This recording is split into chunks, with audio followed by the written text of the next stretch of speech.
എൻ്റെ ഗേറ്റ് ചവിട്ടി താത്താതെ പൊളിക്കാതെ മറികടന്ന് പോകുന്ന വീഡിയോ ഉണ്ട്. അത് നിങ്ങൾ കാണും. അതേമാതിരി തന്നെ ആ കമ്പിയിൽ തുമ്പിക്കൈ വെച്ചിട്ട് അത് താഴും എന്ന് സംശയം തോന്നിയിട്ട് അവൻ അതിന് ചാടിക്കിടന്നു പോയിട്ടുള്ള വീഡിയോ ഉണ്ട്. ഇതൊക്കെ കണ്ടിട്ട് തീരുമാനിക്കുക വന്യമൃഗങ്ങൾ മര്യാദക്കാരാണോ എന്നുള്ളത് നിങ്ങൾക്ക് ബോധ്യപ്പെടാം. അന്യമൃഗങ്ങളുടെ ജീവരക്തം ഒരിക്കലും കുട്ടികൾ ഉപയോഗിക്കാൻ പാടില്ല. ആനയ്ക്ക് നിങ്ങൾ സ്ഥലം കണ്ടിട്ടുണ്ടോ? ആനയുടെ വലുപ്പത്തിനനുസരിച്ചാണോ അതിന്റെ മുല? കാട്ടുപോത്തിന് നിങ്ങൾ സ്ഥലം കണ്ടിട്ടുണ്ടോ? 6 മാസം അല്ലെങ്കിൽ 1 വർഷം അല്ലെങ്കിൽ 6 വയസ്സ് വരെ കുട്ടികൾ പാല് കുടിച്ചു. അത് കഴിഞ്ഞാൽ അവര് കൊത്തിയാട്ടി. ഈ ടൂറിസം വികസനത്തിന്റെ ഭാഗമായിട്ടാണ് വന്യമൃഗങ്ങൾ ഇന്ന് നാട്ടിലേക്ക് ഇറങ്ങാൻ കാരണം നിങ്ങൾ റോഡ് സൈഡിൽ അവശേഷിപ്പിക്കുന്ന ഭക്ഷണ സാധനങ്ങൾ അവർക്ക് ഒരു പുതിയ ഭക്ഷണ ശൈലി സ്വീകരിക്കുകയാണ്. അവർ എല്ലാം ചെയ്യും. 100% നിങ്ങൾക്ക് ഇവിടുന്ന് മണ്ണ് കൊണ്ടുപോയിട്ട് പരിശോധിക്കാം. മണ്ണ് കൊണ്ടുപോയി പരിശോധിച്ചിട്ട് അതിലെന്തെങ്കിലും രാസവളത്തിൻ്റെയോ കീടനാശിനിയുടെയോ അംശങ്ങൾ കിട്ടിയാൽ ഞാൻ ഈ താടി വടിക്കും, കൃഷി നിർത്തും.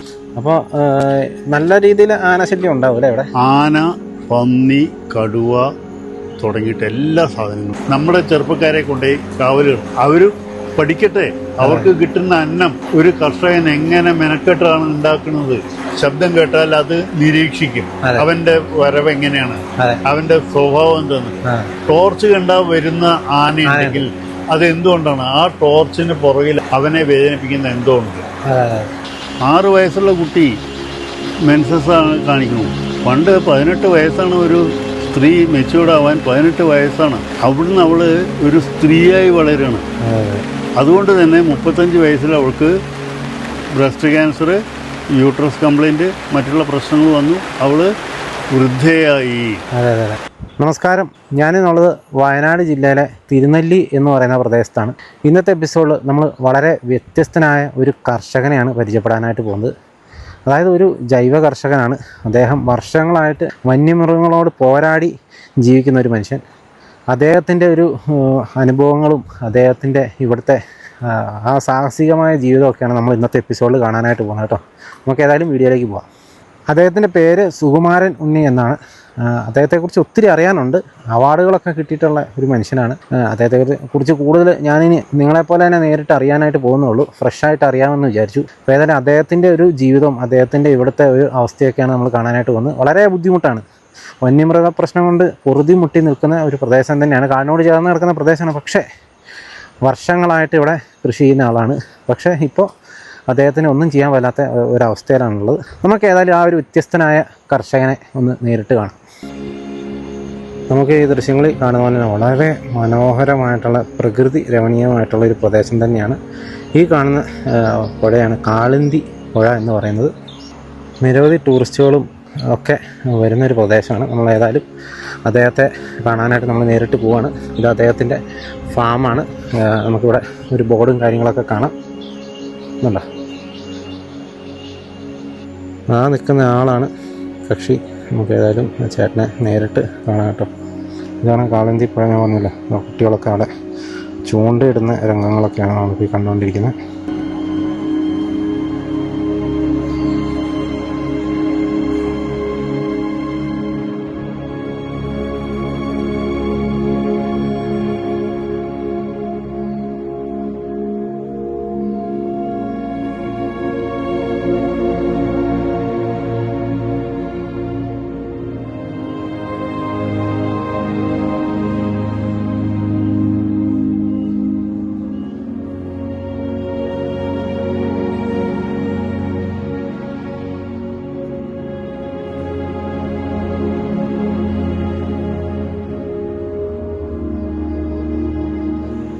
അട്ടേനെ കൊല്ലൂല? അട്ടേനെ ഞാൻ ഒരിക്കലും സാനിറ്റൈസറോ പുകയിലോ ഉപയോഗിച്ച് കൊല്ലില്ല. കാരണം 1921 മുത്തശ്ശി വാങ്ങിയിട്ട ഭൂമിയാണത്.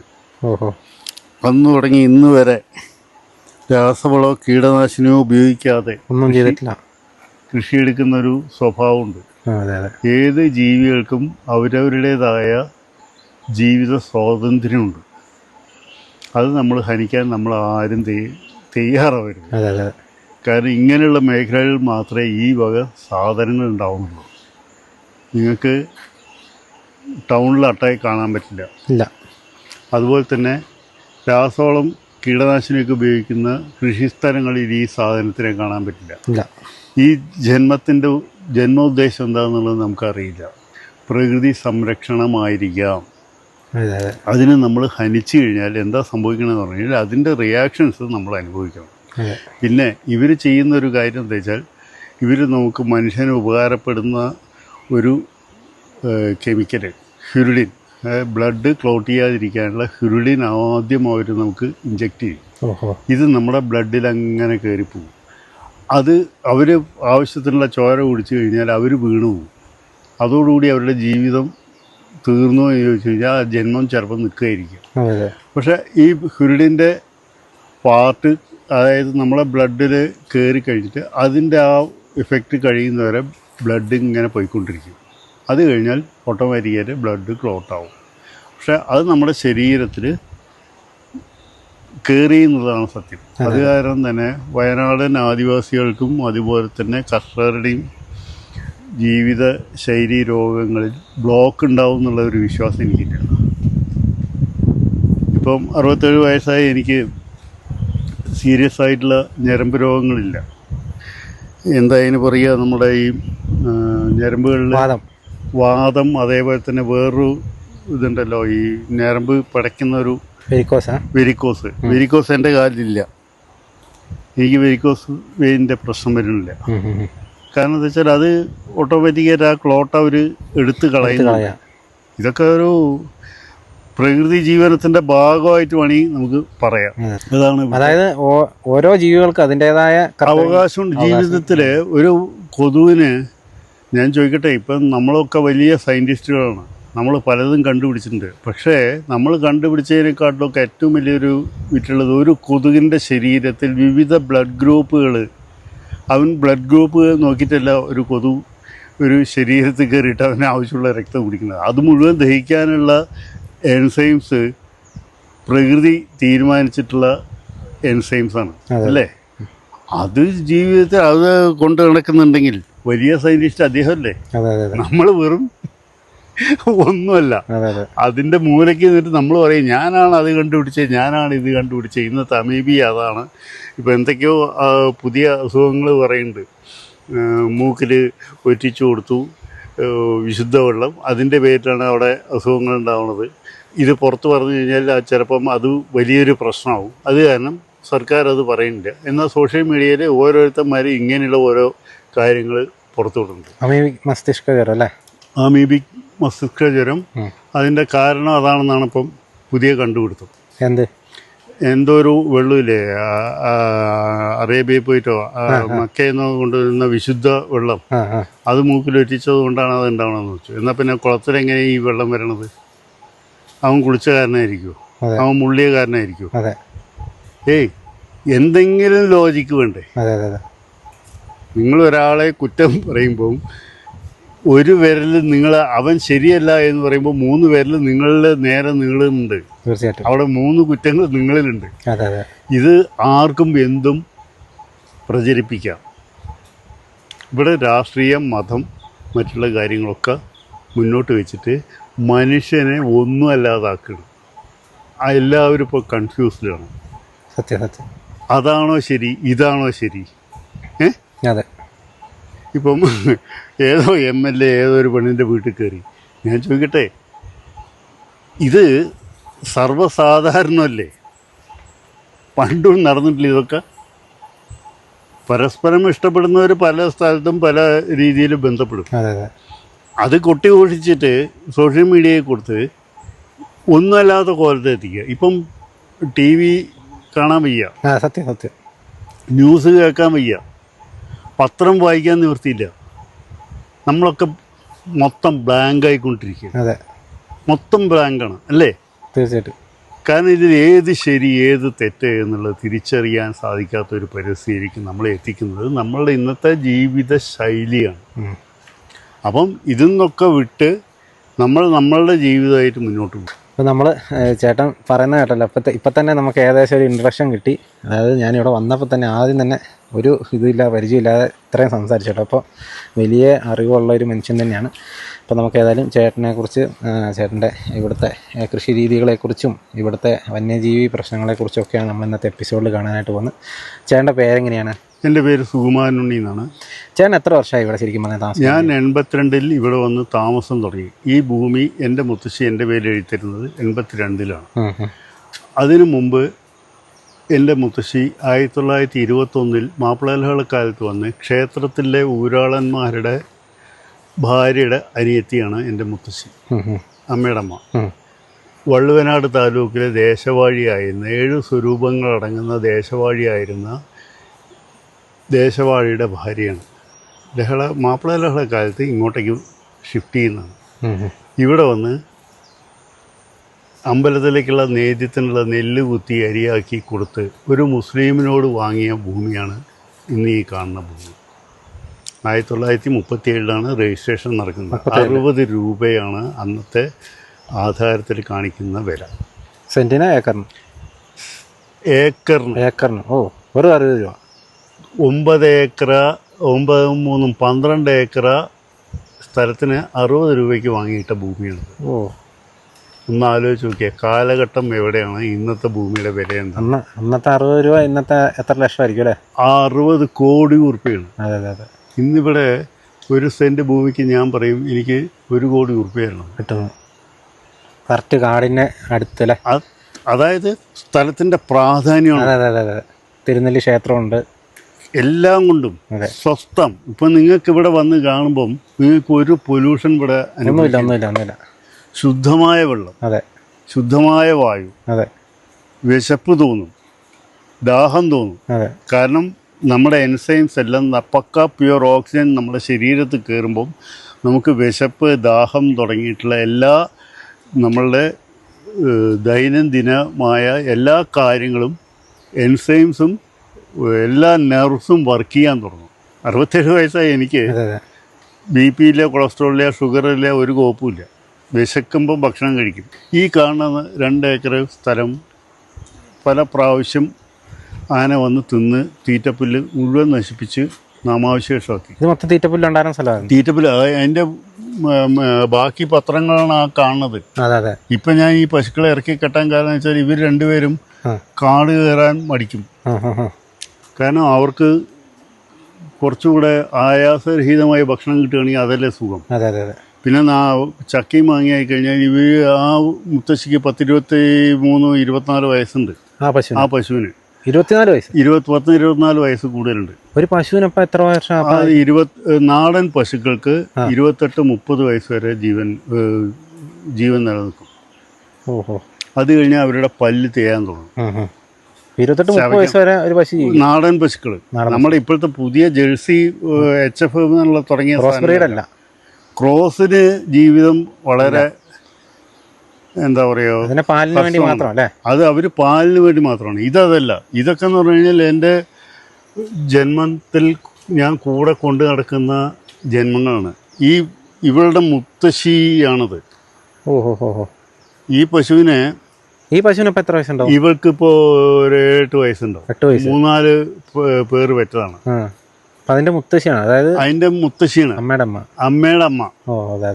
അപ്പൊ എത്രമാത്രം ജനറേഷൻ വരുന്നുണ്ട്. അവളാണ് എൻ്റെ ആദ്യത്തെ പശു. പലത് ഇപ്പൊ എനിക്കുള്ള 10-16 പശുക്കളുണ്ടായിരുന്നു. 18 എണ്ണം ആയ സമയത്ത് വെച്ചൂര്, കാസർഗോഡ് കുള്ളൻ, ബ്രാഹ്മണി ബുള്ള്, വയനാടൻ ഗിദ്ദ, എല്ലാം നാടൻ. ഇവർക്ക് ഞാൻ ഒരിക്കലും പിണ്ണാക്കോ പരുത്തിക്കൊട്ടയോ ഒരു സാധനവും കൊടുക്കില്ല. കാരണം ഞാനൊരു പാലക്കാടൻ കർഷകനാണ്. എൻ്റെ സ്ഥലം പാലക്കാടാണ്. പാലക്കാട് ചിറ്റൂര്. ഞങ്ങളുടെ കൃഷിയുള്ളത് പ്ലാച്ചിമടയിലാണ്, കൊക്കക്കോള ഫാക്ടറിയിൽ. കൊക്കക്കോള ഫാക്ടറിയുടെ ഉത്ഭവസ്ഥാനത്ത് നിന്നാണ് ഞങ്ങൾക്ക് വരുന്ന വെള്ളം ഉണ്ടായിരുന്നത്. ഇന്ന് ആ വയലുകളിൽ പണ്ട് ഞങ്ങളൊക്കെ കണ്ടിട്ടുണ്ടായിരുന്നത് വെച്ചാൽ വയൽ ഒരു കൊത്തിക്കഴിഞ്ഞാൽ വാഴത്തട വെട്ടിയിട്ടിട്ട് കയറ് കെട്ടിയിട്ട് ആ വാഴത്തടയിൽ നീന്തി നട്ടുണ്ടായിരുന്ന സ്ഥലത്ത് ഇന്ന് ഇൻ്റർനാഷണൽ ട്രാക്ടർ ഓടിച്ചിട്ടാണ് കൃഷി എടുക്കുന്നത്. അതായത് വയൽ ഭൂഗർഭജലവും മുഴുവൻ പറ്റി. ആ മൈലമ്മയുടെ മടിയിൽ കിടന്ന് വളർന്നവനാണ് ഞാനൊക്കെ. അവരൊക്കെ നമ്മുടെ പണിക്കാരായിരുന്നു. അതായത് കരടിക്കുന്ന്, അത് എഴുത്തച്ഛന്മാരുടെ ലക്ഷം വീട് മിച്ചഭൂമിയിൽ ലക്ഷം വീട് കോളനിയിലാണ് ഈ മൈരമയ്ക്കുണ്ടായിരുന്നത്. എവിടെ നിന്നൊക്കെയോ എങ്ങനെയൊക്കെയോ വന്നുപെട്ട ജന്മങ്ങളാണ്. അവരൊക്കെയാണ് നമുക്ക് പണിക്കാരുണ്ടായിരുന്നത്. അവർ നമ്മളെയും കൊണ്ട് പൊറാട്ടും കളിയും മറ്റുള്ള നാടൻ കളികൾ വേനൽക്കാലത്ത് വെക്കേഷനിൽ ഞങ്ങളെയും കൂട്ടിയിട്ട് പോകും. പണിക്ക് വന്നു കഴിഞ്ഞാൽ അവിടെ പൊറാട്ടും കളിയുണ്ട്. അതായത് ഇതൊക്കെ നാടൻ കലകളുണ്ട്, നാടൻ ഉത്സവങ്ങളുണ്ട്. കൃഷി കഴിഞ്ഞ സമയത്ത് അടുത്ത കൃഷി തുടങ്ങുന്ന ഗ്യാപ്പിൽ മാരിയമ്മ പൂജകൾ, അതേപോലെ പല തരം വെറൈറ്റി കളികൾ, ഈ കളികൾ കാണാൻ വേണ്ടിയിട്ട് ഞങ്ങളെയൊക്കെ കുട്ടികളെ, തമ്പുരാൻ കുട്ടികളെ ഇവർ അവരുടെ കൂടെ കൊണ്ടുപോകും. അവരുടെ മടിയിൽ കിടന്ന് വളർന്നാണ് ഞാനൊക്കെ. എൻ്റെ അമ്മയിൽ നിന്ന് കിട്ടിയേക്കാട്ടിലും കൂടുതൽ സുരക്ഷിതത്വം അവരുടെ മടിയിൽ എനിക്ക് അനുഭവിക്കാൻ സാധിച്ചിട്ടുണ്ട്. കൊട്ടെണ്ണ മണക്കും, അതായത് ആവണക്കെണ്ണ മണക്കുന്ന മല്ലുമുണ്ടെടുത്ത ആ അമ്മയുടെ മടിയിൽ അവരുടെ ഏറ്റവും നല്ല തോർത്ത് പുറച്ച് കിടക്കും. കുറച്ച് കഴിഞ്ഞ് നമുക്ക് ഈ നാടൻ ഭാഷ മനസ്സിലാവില്ല, ചെറിയ കുട്ടികളാവും. അപ്പം നാടൻ ഭാഷ മനസ്സിലാവുമ്പോൾ നമ്മൾ ഒരു 7-8 മണിയാകുമ്പോഴേക്കും നമ്മൾ ഉറങ്ങും. അവർ നമ്മളെ മടിയിൽ ആ തോർത്ത് കൊണ്ട് പുതപ്പിച്ച് കാലൊക്കെ കൂട്ടി വെച്ച് തണുപ്പിക്കാതെ കൊണ്ടു നടന്നിട്ടുണ്ട്. ആ സുരക്ഷിതത്വം ഞാൻ എൻ്റെ ജീവിതത്തിൽ എൻ്റെ അമ്മയുടെ അടുത്ത് നിന്ന് കിട്ടിയിട്ടില്ല എന്ന് പറഞ്ഞു കഴിഞ്ഞാൽ ആ ഒരു ഫീലിംഗ് എന്തായിരിക്കും? അതാണ് ഞങ്ങളുടെയൊക്കെ ജീവിതം. അപ്പം ഞങ്ങളൊക്കെ കൃഷിയിൽ തന്നെയാണ് ജീവിച്ചു വന്നിരുന്നത്. അപ്പം മണ്ണിനെ ഹനിക്കാതെ മുറുക്കി തുപ്പാൻ പേടിയാണ് എനിക്ക്. തുപ്പരുത്, ചെരുപ്പിട്ട് നടക്കരുത്. അതിപ്പോഴും തമിഴ്നാടൻ കൃഷിക്കാരുടെ ഇടയിൽ നിങ്ങൾ അവരുടെ കൃഷി സ്ഥലത്ത് പോകുമ്പോൾ ചെരുപ്പഴിച്ച് വെച്ചിട്ട് വേണം കൃഷി സ്ഥലത്ത് പോകാൻ. കളത്തിൽ കയറണമെങ്കിൽ ചെരുപ്പഴിച്ച് വെക്കണം. കാരണം ദേവിയായിട്ടാണ് അവർ കാണുന്നത്. ഭൂമി ദേവിയായിട്ടാണ് അവർ കാണുന്നത്. ഭൂമിനെ ദേവിയാണ്, അത്രയും പ്രാധാന്യമാണ് അവർ കൊടുക്കുന്നത്. പക്ഷേ ഇന്നത്തെ ഇതൊക്കെ പോയി. ഇന്നിപ്പം അവിടെ കൃഷി എടുക്കുന്നത് മുഴുവൻ കേരളക്കാർക്ക് തിന്നാനുള്ള വിഷമായ പച്ചക്കറികളും മറ്റുള്ളതാണ്. കാരണം കോയമ്പത്തൂർ ഇതിൽ പണ്ട് തന്നെ റേഡിയോയിൽ വെച്ച് കഴിഞ്ഞാൽ കോയമ്പത്തൂരിൻ്റെ റേഡിയോ സ്റ്റേഷനിൽ വിവിധ എക്കോലാക്സിനെ കുറിച്ചും മറ്റുള്ളതിനെക്കുറിച്ചുള്ള പ്രഭാഷണങ്ങളാണ് വരാറുള്ളത്, അഡ്വർടൈസ്മെൻറ്റ്. അപ്പോൾ ആ ഒരു ശൈലി അവർ സ്വീകരിച്ചിട്ടുണ്ട്. പക്ഷേ ഞങ്ങളിപ്പോൾ വയനാട്ടിൽ കുറേയധികം കർഷകർ ജൈവ മേഖലയിലേക്ക് വന്നിട്ട് ഞങ്ങൾക്ക് നല്ലൊരു കൂട്ടായ്മയുണ്ട്. ആ കൂട്ടായ്മയിലുള്ളപ്പോൾ എല്ലാവരും അനുഭവിക്കണമെന്ന് വെച്ച് കഴിഞ്ഞാൽ വന്യമൃഗങ്ങളുടെ ശല്യമാണ്. അത് ഞാനിപ്പോൾ ചോദിക്കണമെന്ന് വിചാരിച്ചു. ഇതിപ്പോൾ ഫോറസ്റ്റിൻ്റെ അടുത്തല്ലേ? അതെ. ഇത് ഇങ്ങോട്ട് കർണാടക ശരിക്കും അല്ലല്ലോ? അല്ല, ഇത് കേരളമാണ്. കേരള കർണാടക ബോർഡർ ബ്രഹ്മഗിരി, ആ വലിയ മല കാണുന്നില്ല? അതെ. ആ വലിയ മലയുടെ സെൻട്രലിൽ കൂടെയാണ് കേരള കർണാടക ബോർഡർ പോകുന്നത്. അതാണ് ബ്രഹ്മഗിരി ഹിൽസ് അല്ലേ? അതാണ് ബ്രഹ്മഗിരി ഹിൽസ്. അപ്പോൾ നല്ല രീതിയിൽ ആനശല്യം ഉണ്ടാവും അല്ലേ ഇവിടെ? ആന, പന്നി, കടുവ തുടങ്ങിയിട്ട് എല്ലാ സാധനങ്ങളും ഏത് സമയത്തും നമുക്ക് പ്രതീക്ഷിക്കാം. ജൈവ കൃഷി, പ്രാകൃത കൃഷി, അതിൻ്റെ കൂടെ തന്നെ നമ്മൾ ആധുനികമായി കൊണ്ടുവരുന്ന എല്ലാ സാധനങ്ങളും നമ്മൾ അഡോപ്റ്റ് ചെയ്യണം. അതിൽ നമ്മൾ നമ്മളുടേതായ ശൈലിയിലേക്ക് കൊണ്ടുവരിക എന്നുള്ളതാണ് എൻ്റെ ഉദ്ദേശം. അതിൽ ഞാൻ ഒരു പരിധി വരെ ഞാൻ വിജയിച്ചിട്ടുണ്ട്. ഇപ്പം റെയിൻ ഷെൽട്ടർ കൃഷി, മഴക്കാല പച്ചക്കറി ചെയ്യാനുള്ള സംവിധാനം, അത് ഞാൻ അഡോപ്റ്റ് ചെയ്തു. അതിലെനിക്ക് വിജയം കണ്ടെത്താൻ സാധിച്ചു. കാരണം മഴക്കാലത്ത് പൊതുവേ കൃഷിയെടുക്കാൻ പറ്റാത്ത കുറേ കൃഷികളുണ്ട്. ഈ ക്യാബേജ് തുടങ്ങിയിട്ടുള്ള സാധനങ്ങൾ, അത് മഴക്കാലത്ത് കൃഷിയെടുക്കാൻ പറ്റാം. പക്ഷേ റെയിൻ ഷെൽട്ടറിൽ അത് ചെയ്യാം. അത് നിങ്ങൾക്കിപ്പോൾ ഞാൻ കാണിച്ചു തരാം. ഓക്കെ. അത് നമ്മൾ വിജയിപ്പിച്ചു. ഈ 8 ഏക്കർ സ്ഥലത്തല്ല, 8 ഏക്കർ സ്ഥലമല്ലേ പറഞ്ഞത്? ഇതിപ്പോൾ 5 ഏക്കറാണ് ഇപ്പോൾ നിലവിൽ എൻ്റെ കയ്യിലുള്ളത്. അല്ലേ? അതിനകത്ത് എന്തൊക്കെയുള്ള ശരിക്കും പറഞ്ഞാൽ? ഇതിനകത്ത് കാപ്പി, കുരുമുളക്, എല്ലാം ജൈവം. 100%. നിങ്ങൾക്ക് ഇവിടുന്ന് മണ്ണ് കൊണ്ടുപോയിട്ട് പരിശോധിക്കാം. മണ്ണ് കൊണ്ടുപോയി പരിശോധിച്ചിട്ട് അതിലെന്തെങ്കിലും രാസവളത്തിൻ്റെയോ കീടനാശിനിയുടെയോ അംശങ്ങൾ കിട്ടിയാൽ ഞാൻ ഈ താടി വടിക്കും, കൃഷി നിർത്തും. ഇത്ര കോൺഫിഡൻസാണ്? എനിക്ക് നല്ല കോൺഫിഡൻസ് ആണ്. കാരണം എന്താ വെച്ചാൽ ഞാൻ ചെയ്യാത്ത കാര്യം എനിക്ക് പറയേണ്ട കാര്യമില്ല. തീർച്ചയായിട്ടും. എനിക്കൊരാളെ ശരിക്കും ഇത് അപ്പോൾ ഇത് എക്സ്പോർട്ട് ചെയ്ത് പോകുമായിരിക്കും കാപ്പിക്ക് അല്ലേ? അത്യാവശ്യം എക്സ്പോർട്ട് ചെയ്യുന്നുണ്ട്. അത്യാവശ്യം എനിക്ക് ഓൺലൈൻ മാർക്കറ്റിൽ എൻ്റെ ഉൽപ്പന്നങ്ങൾക്ക് വിപണിയുണ്ട്. ഓക്കെ. ഇപ്പോൾ കുറച്ച് കോവിഡിന് ശേഷം ഞാനൊന്ന് തളർന്നു. എന്തുകൊണ്ടെന്ന് വെച്ചാൽ കോവിഡ് നമ്മുടെ ട്രാൻസ്പോർട്ടേഷനെ ബാധിച്ചു. എനിക്ക് തിരുവനന്തപുരത്തേക്ക് ഞാൻ ഇവിടുന്ന് സാധനങ്ങൾ അയക്കാറുണ്ടായിരുന്നു. ഇപ്പം ആ മാർക്കറ്റ് ഡൗണായി. അവിടെയും ജൈവ കച്ചവടക്കാരുണ്ടായിരുന്നു. അവർക്കും പിടിച്ചു നിൽക്കാൻ പറ്റാത്ത അവസ്ഥയുണ്ടായിട്ട് അതുകൊണ്ട് തന്നെ അവരും മാറിപ്പോയി.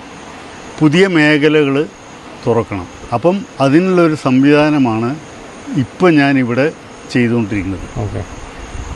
ബാങ്ക് ലോൺ എടുത്ത് വീടും പറമ്പും ജപ്തിയായി ഞാനും മകനും ഭാര്യയും എന്തു ചെയ്യുമെന്ന് ആലോചിച്ചുണ്ടായിരുന്നൊരു അവസ്ഥ ഉണ്ടായിരുന്നു. കോടതിയിൽ നിന്ന് വിധി വന്നു ജപ്തി ചെയ്യാൻ.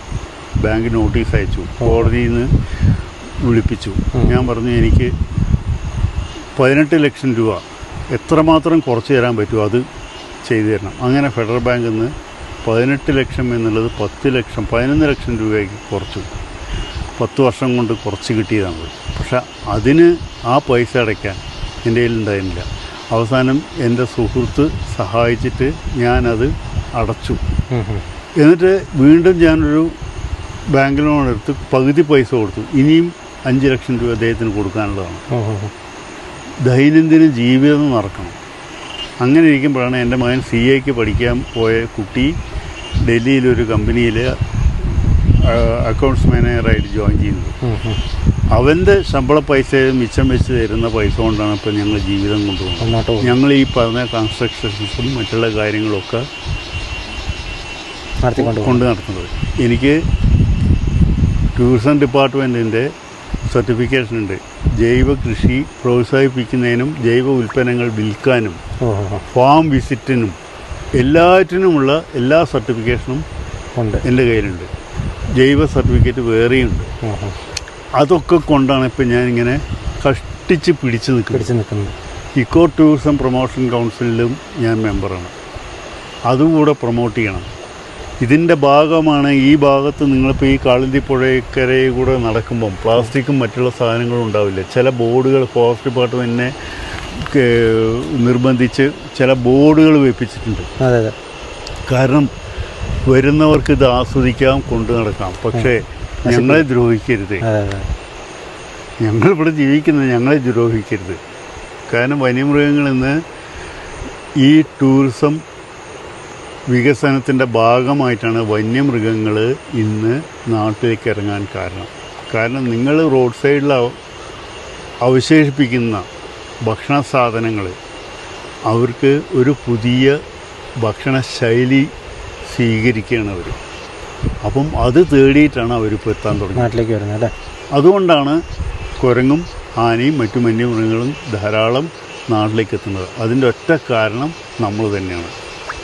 കാരണം ഇത് ഞാൻ വനം സംരക്ഷണ സമിതിയുടെ എക്സിക്യൂട്ടീവ് മെമ്പറാണ്. ഞാൻ പലപ്പോഴും പല മീറ്റിങ്ങുകളിലും ഞാൻ പറഞ്ഞൊരു കാര്യമാണ്, നിങ്ങൾ ബിറ്റ് നോട്ടീസ് അടിച്ച് ചെക്ക് പോസ്റ്റുകളിൽ കൊടുത്ത് ടൂറിസ്റ്റുകൾക്ക് ബോധവൽക്കരണം നടത്തണം. കാരണം പട്ടണത്തിൽ നിന്ന് വരുന്ന കുട്ടികൾക്ക് ഇതിനെക്കുറിച്ച് തിരിച്ചറിവില്ല, വലിയവർക്കും വലിയ തിരിച്ചറിവില്ല. കാരണം ഇന്നത്തെ എല്ലാ പ്രായമുള്ളവരും പഴയ കൃഷിക്കാരാണ്. പക്ഷേ അവർക്ക് ബോധവൽക്കരണം വീണ്ടും അവരെ ഓർമ്മപ്പെടുത്തലിലേക്ക് എത്തിക്കണം. എന്നാലേ കാര്യങ്ങൾ നടക്കുള്ളൂ. എത്രമാത്രം ഡീപ്പായി പോകണം നമ്മൾ. സാമ്പിൾ മഴക്കൃഷി. മഴക്കാലത്ത് ക്യാബേജ് വളർത്താം.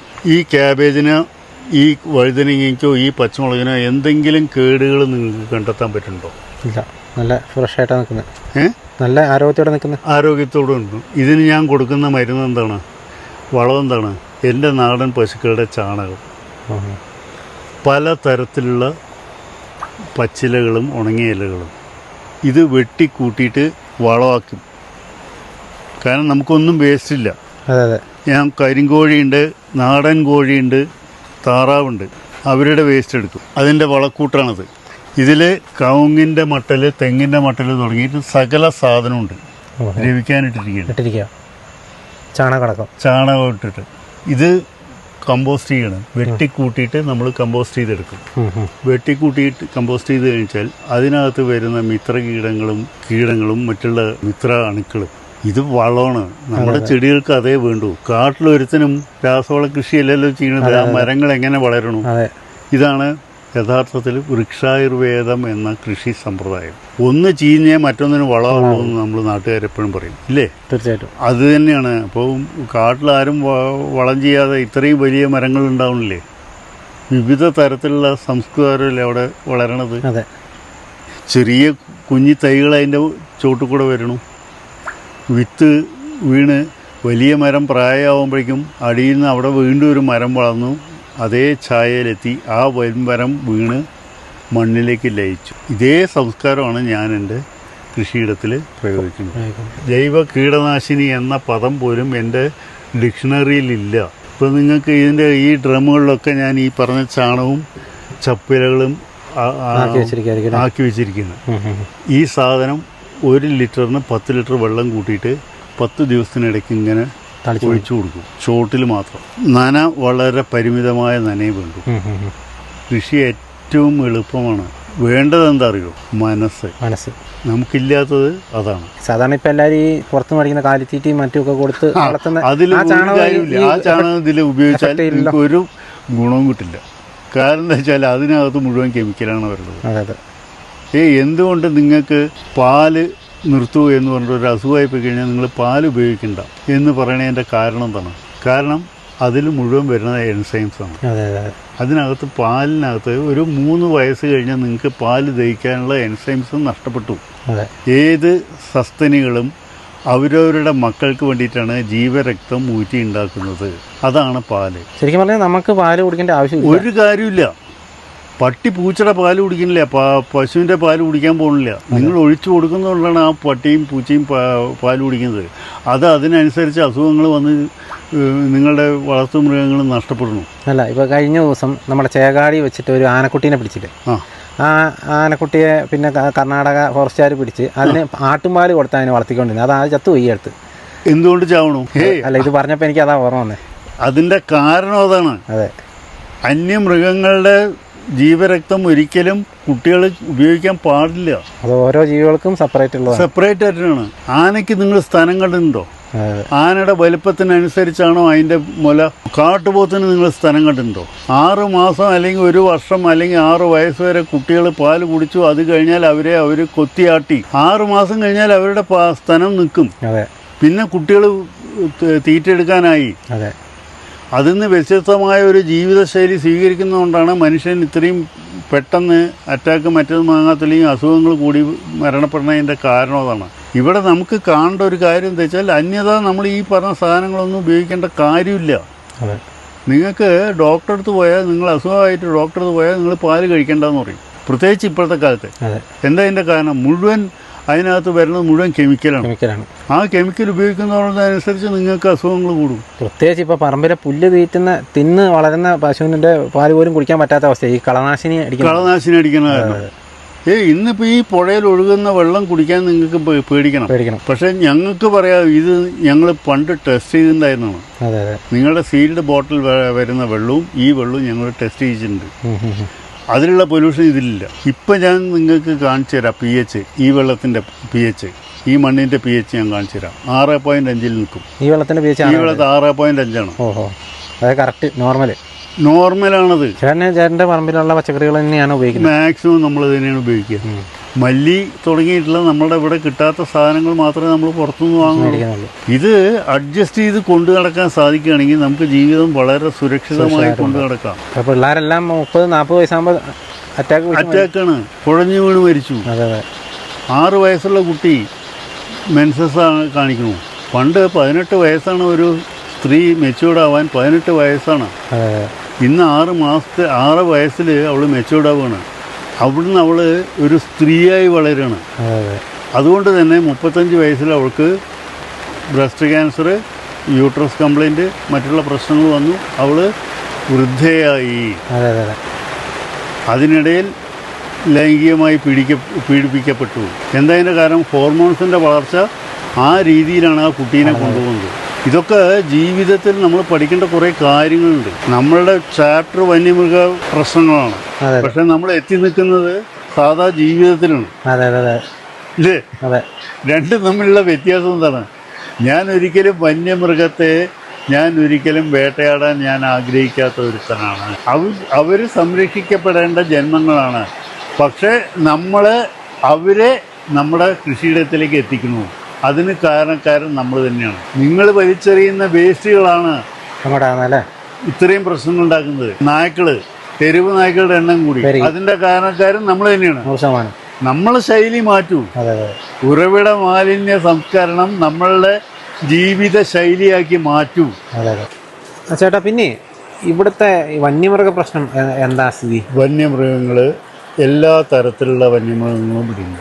പട്ടിക്കടുവ എന്ന് പറയുന്ന നമ്മുടെ ഹൈന തുടങ്ങി. പട്ടിക്കടുവ എന്ന് പറയുന്നത് ഹൈനേനെയാണോ? ഹൈന എന്നാണ് അവർ പറയുക. പക്ഷെ യഥാർത്ഥത്തിലുള്ള പട്ടിപ്പുലി എന്നാണ് നാടൻ ഭാഷയിൽ പറയുക. ഹൈന പൊതുവെ കേരളത്തിൽ എവിടെയും ഉള്ളതായിട്ട് അറിയില്ല. ഇന്നേ വരെ നമ്മൾ കണ്ടിട്ടില്ല. ഞാൻ 1-2 പ്രാവശ്യം ഇതിന്റെ ബോർഡറിലുള്ള ഒരാൾ കണ്ടെന്ന് പറഞ്ഞ അത് പറയണേല് എനിക്ക് ഞാൻ ഇന്നേ വരെ ഹൈന നമ്മുടെ മറ്റേ ബന്ദിപ്പൂരുണ്ട്. അങ്ങനെയുള്ളത് കേരളത്തിൽ പൊതുവേ നമുക്ക് പറയാൻ വയ്യ. പക്ഷേ പട്ടിപ്പുലി എന്ന് പറയുന്ന സാധനം ഈ പുള്ളിപ്പുലിയുടെ ചെറിയ രൂപം പുള്ളിപ്പുലിയാണ്. അതായത് ശവം തിന്നുന്ന ജന്മങ്ങളാണത്. വലിയ കടുവയും മറ്റുള്ള സാധനങ്ങളും അവശേഷിപ്പിക്കുന്ന സാധനങ്ങളാണ് ഇവൻ വന്നിട്ട് തിന്നുന്നത്. അവർ വളർത്തുമൃഗങ്ങളാണ് അവരുടെ മെയിൻ ഹൈലൈറ്റ്. ഇതിനെ കണ്ടിട്ടുണ്ട് നേരിട്ട്. ഞാൻ ഈ പുള്ളിപ്പുലിനെ കണ്ടിട്ടുണ്ട്. പട്ടിപ്പുലിനെ എനിക്ക് ഇതേവരെ ഈ പട്ടിപ്പുലി പട്ടിക്കടുവ എന്ന് പറയുന്ന സാധനം എന്നാന്നുള്ളത് ഞാൻ കുറെ കാലമായിട്ട് അന്വേഷിക്കുന്നത്. കാരണം പലരും പറയുന്നത് കേട്ടിട്ടുണ്ട്. അത് നിങ്ങൾ സെർച്ച് ചെയ്ത് കഴിഞ്ഞാൽ ഹൈന വേറൊന്നാണ് സാധനം. ഒരു വികൃത ജീവിയാണ്. ഒരു വൃത്തികെട്ട സാധനം. പൗ എന്നൊരു ശബ്ദം ഉണ്ടാക്കി നടക്കുന്ന ഒരു സാധനം. അത് ഞാൻ കണ്ടിട്ട് വെച്ച് കഴിഞ്ഞാൽ എൻ്റെ ജീവിതത്തിൽ ഞാൻ കാട്ടിൽ കിടന്നുള്ള ചരിത്രം ഉണ്ടായിരുന്നു. എൻ്റെ ബാച്ചലർ ലൈഫിൽ ഞാൻ കാട്ടിൽ കിടന്നിട്ടുണ്ട്. ആ സമയങ്ങളിൽ എപ്പോഴോ 1-2 പ്രാവശ്യം കർണാടക ബോർഡറിൽ കണ്ടിട്ടുണ്ട്, സൈറ്റ് ചെയ്തിട്ടുണ്ട്. അത് നമ്മുടെ കേരള കർണാടക ബോർഡറിലാണ് ഈ സാധനം ഉള്ളത്. കേരളത്തിൽ പൊതുവെ കുറവാണ്. അത് നമ്മുടെ ഈ ചെറിയ പുള്ളിപ്പുലി ഇല്ലേ, അവൻ ഈ പറഞ്ഞ മാതിരി ചെറിയ മൃഗങ്ങളെ പിടിക്കും. വളർത്തുമൃഗങ്ങളെ അവനാണ് സീരിയസ് ആയി പിടിക്കും. ലെപ്പേഡ് അവനാണ് ഈ സാധനം പട്ടിപ്പുലി. ഈ പട്ടിക്കടുവ എന്ന് പറയുന്ന സാധനം, പട്ടിക്കടുവ എന്ന് പറയുന്നത് ഈ ഹൈനേനെയാണ് ഈ പട്ടിക്കടുവ ഉള്ളതുകൊണ്ട് അതൊരു വികൃത ജന്തുവാണത്. അത് ഞാൻ പൊതുവെ 1-2 പ്രാവശ്യം പക്ഷിപാതാളം ബോർഡറിൽ എവിടെയോ ഞാൻ 1-2 പ്രാവശ്യം കണ്ടിട്ടുണ്ട്. അത് വളരെ മുമ്പാണത്. പക്ഷെ ഇവിടെ വരുന്ന സാധനം ഈ പറഞ്ഞ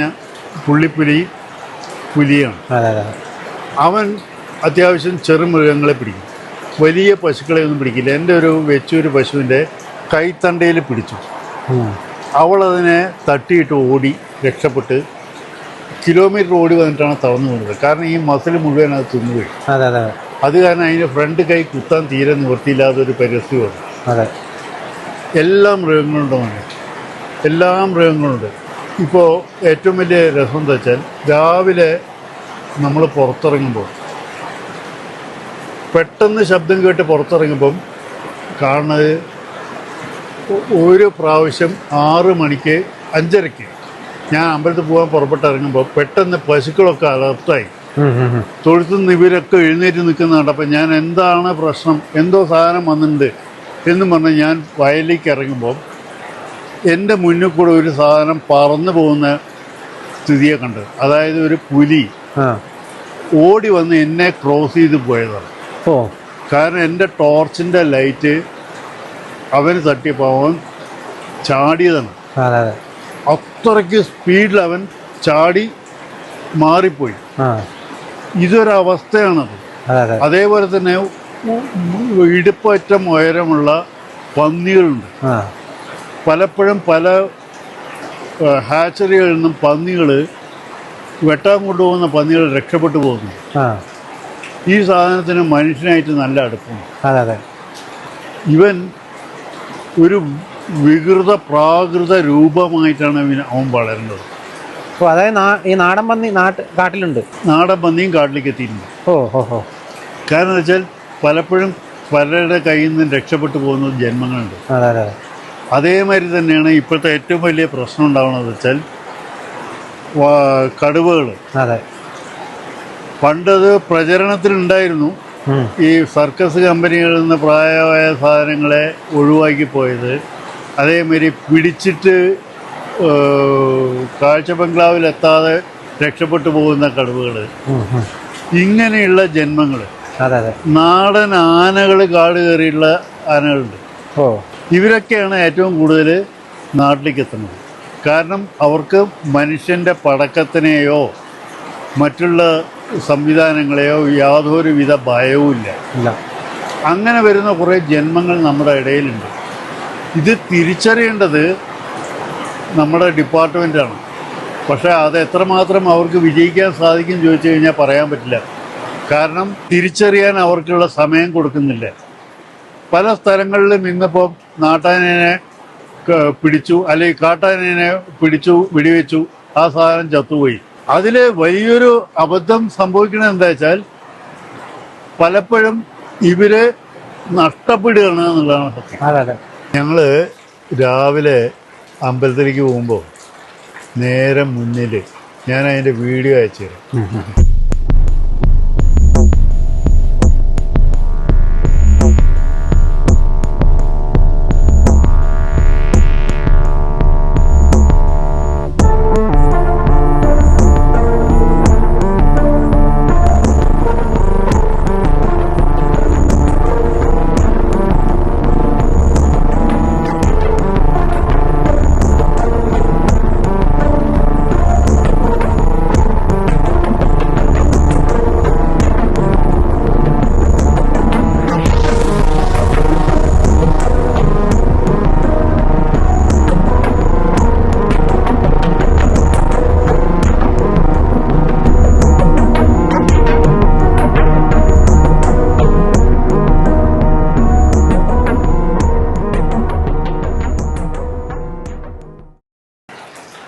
ഒരു പ്രാവശ്യമല്ല, പല പ്രാവശ്യം ഞാൻ ആ വീഡിയോ നിങ്ങൾക്കൊക്കെ ഷെയർ ചെയ്ത് തരാം. ആനയുടെ പക്ഷെ അവൻ മര്യാദക്കാരനാണ്. ഞാൻ എപ്പോഴും ആനേനെ ഒരിക്കലും പലപ്പോഴും പല വണ്ടി തട്ടി എന്നൊക്കെ പറഞ്ഞിട്ട് കംപ്ലൈൻറ്റ് പറയുമ്പോൾ ഞാൻ പറയും, ആനയുടെ മുന്നിൽ നിങ്ങൾ കളിച്ചതുകൊണ്ടാണ് ആന വണ്ടി തട്ടുന്നത്. എൻ്റെ ഗേറ്റ് ചവിട്ടി താത്താതെ പൊളിക്കാതെ മറികടന്ന് പോകുന്ന വീഡിയോ ഉണ്ട്, അത് നിങ്ങൾ കാണും. ആ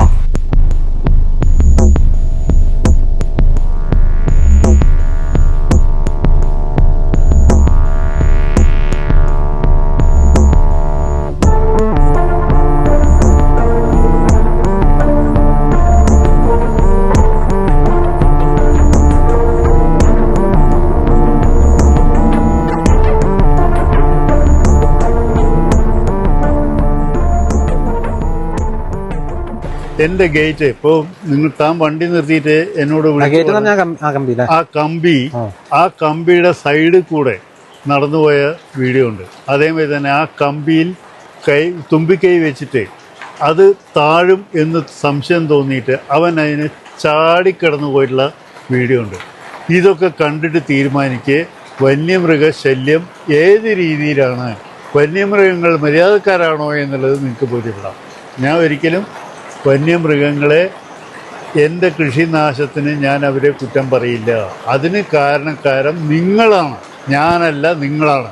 കാരണം നിങ്ങൾ അവർക്ക് വേണ്ട സാധനങ്ങൾ, അവരെ പുതിയ ഭക്ഷണശീലം ശീലിപ്പിച്ചതുകൊണ്ടാണ് അവർ ഞങ്ങളെ മാതിരിയുള്ള കൃഷിക്കാരെടുത്ത് വരുന്നത്.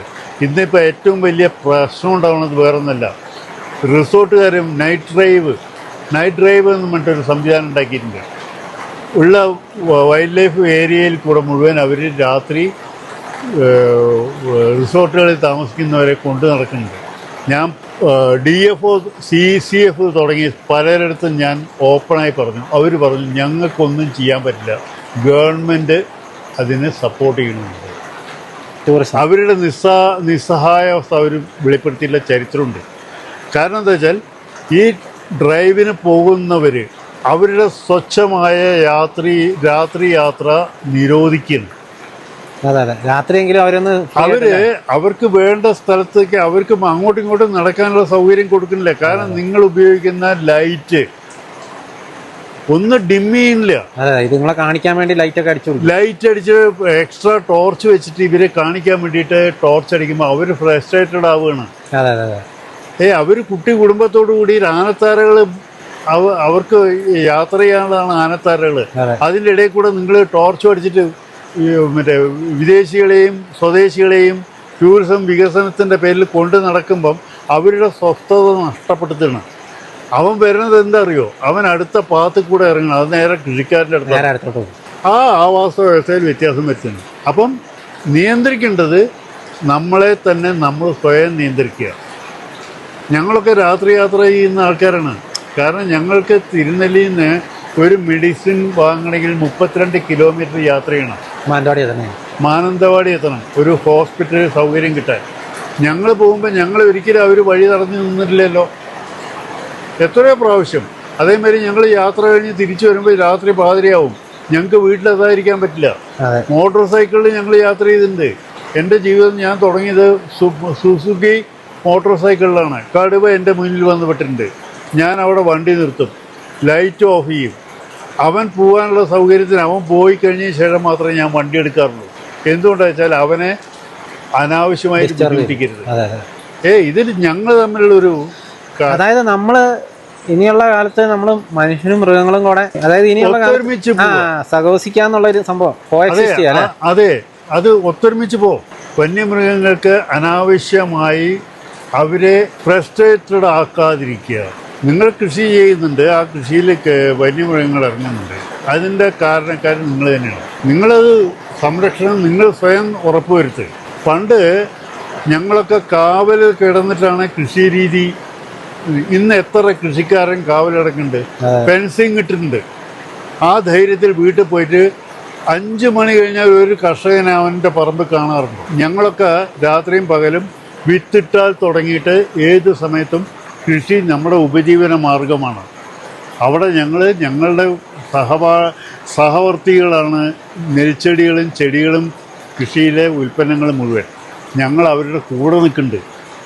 ആ ധൈര്യം ഉൽപ്പന്നങ്ങൾക്കുണ്ട്. ആ ധൈര്യം നിങ്ങൾ കൊടുക്ക്.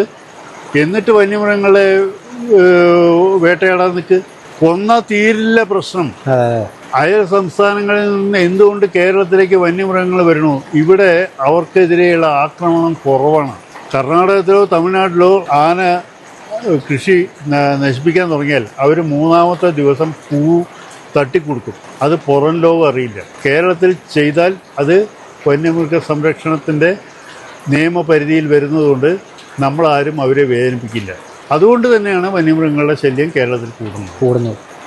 അപ്പം ഞാൻ പറയണത് അവരെ ഉപദ്രവിക്കാനല്ല, അവരെ പ്രതിരോധിക്കാൻ നമ്മൾ സ്വയം തയ്യാറാവണം. കൂട്ടായ്മ ഉണ്ടാവണം. പണ്ടൊക്കെ ഒരു പറമ്പിൽ ആന ഇറങ്ങിക്കഴിഞ്ഞാൽ അപ്പം അവിടുന്ന് കൂകി പടക്കം പൊട്ടിച്ചു. ഞങ്ങളൊക്കെ ലാൻഡ് ഫോൺ തുടങ്ങുന്നതിൻ്റെ ഒറ്റ ഉദ്ദേശം പരസ്പരം അറിയിക്കാനാണ്. അപ്പോൾ അവിടുന്ന് ഞങ്ങൾ പടക്കം പൊട്ടി എല്ലാവരും കൂട്ടായി അവരെ കാട്ടിലേക്ക് കയറ്റി വിടുകയും ചെയ്യുന്നത്. വനവൽക്കരണം അനാവശ്യമായി അക്കേഷ്യയും തേക്കും കൊണ്ടേ നട്ട് നമ്മുടെ ഗവൺമെന്റിന്റെ ഏറ്റവും വലിയ വികൃതമായ വന നിയമങ്ങൾ. തേക്കിന്റെ തൊലി പൊട്ടിച്ചിട്ട് അവൻ തിന്നണ ഒരു ചരിത്രം ഉണ്ടാവുന്നത് അവന് തീറ്റ നഷ്ടപ്പെട്ടതുകൊണ്ടാണ്. അല്ലാണ്ട് ആന അങ്ങനെ തേക്ക് തിന്നുന്നില്ല, പറിച്ച് തട്ടിക്കളയുന്നു. അവൻ തീറ്റ ഇല്ലാഞ്ഞിട്ടാണ് അവൻ തേക്കിന്റെ തൊലി തിന്നാൻ തുടങ്ങിയത്, പരീക്ഷണം നടത്തിയിരിക്കുന്നത്. അതേപോലെ തന്നെ എത്ര മുളങ്കാടുകൾ നമുക്ക് നഷ്ടപ്പെട്ടു. അതെ, അല്ല ആ തേക്കിന്റെ തൊലി നിന്ന് പഠിച്ച് ഇപ്പൊ നാട്ടിലേക്ക് ഇറങ്ങി റബ്ബറിന്റെ തൊലി തിന്നാൻ തുടങ്ങി, എല്ലാം തുടങ്ങി. അവന് ഗാലൻ കണക്ക് ഭക്ഷണം വേണം. അതായത് മനുഷ്യനെ പോലെ തന്നെ അവനിങ്ങനെ ഓരോ സാഹചര്യങ്ങൾക്കനുസരിച്ച് പുള്ളി പുതിയ കാര്യങ്ങൾ പഠിച്ചുകൊണ്ടിരിക്കുകയാണ്. എണ്ണം കൂടി. അത് കേരളത്തിലേക്ക് പുറത്തുനിന്നുള്ള ആനകളാണ് വരുന്നത്, അല്ലാതെ കേരളത്തിലെ പെറ്റുവരികയുണ്ടായിരുന്ന ആനകളല്ല. ടോർച്ച് കണ്ടാൽ ഇപ്പം ഞങ്ങളൊക്കെ കാവലടക്കുമ്പോൾ നമ്മളെപ്പോഴും ശ്രദ്ധിക്കാറുള്ളത് ടോർച്ച് അടിക്കുമ്പോൾ നമ്മൾ ആദ്യം ശ്രദ്ധിക്കും. ശബ്ദം കേട്ടാൽ അത് നിരീക്ഷിക്കും, അവന്റെ വരവ് എങ്ങനെയാണ്, അവന്റെ സ്വഭാവം എന്താണെന്ന്. ടോർച്ച് കണ്ടാൽ വരുന്ന ആനയുണ്ടെങ്കിൽ അതെന്തുകൊണ്ടാണ്? ആ ടോർച്ചിന് പുറകിൽ അവന് വേദനിക്കുന്ന ഒന്നല്ലെങ്കിൽ കത്തിയമ്പ്, അതല്ലെങ്കിൽ ബുള്ളറ്റ് അവനെ വേദനിപ്പിക്കുന്നതാണ്. അപ്പോൾ അവൻ ആക്രമണകാരിയാവും. കാരണം ഒരു ടോർച്ച് ലൈറ്റിന്റെ പുറകിൽ അവനെ വേദനിപ്പിക്കുന്ന എന്തോ ഉണ്ട്. മുന്നത്തെ അനുഭവങ്ങളുണ്ട്. നമ്മളെക്കാട്ടിലും നിങ്ങൾ സർക്കസിൽ സൈക്കിള് ചവിട്ടിക്കുന്ന ആന, അവൻ്റെ ഐക്യം എവിടെയുള്ളത്? നിങ്ങളെ അനുസരിക്കാൻ അവൻ തയ്യാറാവുന്നുണ്ടെങ്കിൽ, അയാളുടെ കയ്യിലിരിക്കുന്ന വടിയിൽ അതനുസരിക്കാൻ അവൻ തയ്യാറാവുന്നുണ്ടെങ്കിൽ, അവൻ്റെ മർമ്മങ്ങളിൽ അവന് കിട്ടുന്ന തല്ല് അവൻ അനുസരിക്കാൻ തയ്യാറാവുന്നുണ്ടെങ്കിൽ അവൻ്റെ ബുദ്ധി എന്താണ്? അത് നിങ്ങൾ മനസ്സിലാക്കുക. അപ്പോൾ അവൻ നിങ്ങൾ ഏത് ഫെൻസിങ് ഇട്ടാലും അതിനെ അവൻ അതിജീവിക്കും. വന്യമൃഗശല്യം എൻ്റെ വീട് പറിച്ചിട്ടുണ്ട്, എൻ്റെ ഭാര്യയും മകനെയും ഞാൻ എടുത്ത് ഓടിയിട്ടുണ്ട്. ധാരാളം അനുഭവങ്ങൾ ഞങ്ങൾക്കുണ്ട്. പക്ഷേ അതിൽ കൂടുതൽ ഇപ്പോഴത്തെ അനുഭവങ്ങൾ എന്താ വെച്ചാൽ, വന്യജീവികൾ അവരുടെ ആക്രമണ സ്വഭാവത്തിലേക്ക് എത്തുന്നുണ്ടെങ്കിൽ അത് മനുഷ്യൻ്റെ ഇടപെടൽ കൊണ്ട് മാത്രമാണ്. ഇന്നത്തെ മനുഷ്യൻ ചെറിയ പ്രായത്തിൽ ചെറുപ്പക്കാർ പിള്ളേർ സ്വന്തം തന്തയുടെയും തലയെ അടിച്ച് പൊട്ടിച്ചിട്ട് പൈസ കട്ടിട്ട് മയക്കുമരുന്നിൻ്റെ പുറകിൽ പോകുന്നുണ്ടോ? അവിടെ വന്നത് എന്താണ്? ആ മയക്കുമരുന്നാണ്. അതുപോലെ തന്നെയാണ് ഈ മൃഗങ്ങളുടെയും അക്രമവാസന മാറുന്നത്. ശ്രദ്ധിക്കേണ്ട ഒരു കാര്യം, അവരെ നമ്മൾ പഠിക്കുക. അതെ, അവർക്ക് വേണ്ട സൗകര്യങ്ങൾ നമ്മൾ ഒരുക്കി കൊടുക്കുക. ആനത്താര എന്ന് പറഞ്ഞ നിർദ്ദേശങ്ങൾ വന്നു. ഈ ആനത്താര സംരക്ഷിക്കാൻ വേണ്ടിയിട്ട് ഇറങ്ങി തിരിച്ചവരുടെ പേരിൽ കേസ് വന്നില്ലേ? ഇന്ന് എത്ര ആനത്താരകൾ സംരക്ഷിക്കുന്നുണ്ട് സർക്കാർ?